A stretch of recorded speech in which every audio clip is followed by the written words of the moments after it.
National press club Shahdad کوٹ registered کے سالانہ انتخابات 2026-27 میں بلا مقابلہ نو منتخب باڈی کا باضابطہ طور پر اعلان کر دیا گیا۔ قانونی معاون جناب ایڈوکیٹ عبدالوحید بھٹی نے نیشنل پریس کلب میں منعقدہ تقریب میں نو منتخب عہدیداران صدر شبیر احمد کمبو، سینئر نائب صدر نیاز احمد لانگا، جنرل سیکرٹری گنور خان رئیسانی اور ڈپٹی جنرل سیکرٹری محمد اسم لانگا کے منتخب ہونے کا اعلان کیا،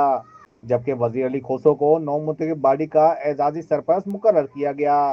نو منتخب عہدیداران کو شہداد کوٹ پریس کلب کے صدر و دیگر عہدیداروں، صحافیوں، سیاسی و سماجی رہنماؤں اور صدر کمبو برادری سمیت سندھ کمبو انجمن کے نوجوان و شہریوں نے صدر شبیر کمبو سمیت دیگر عہدیداروں کو پھولوں کے ہار پہنا کر دلی مبارکباد دے کر عوام کی آواز و مسائل کو ایوانوں تک پہنچانے سمیت ادارے کی ترقی کی امیدوں کا اظہار کیا۔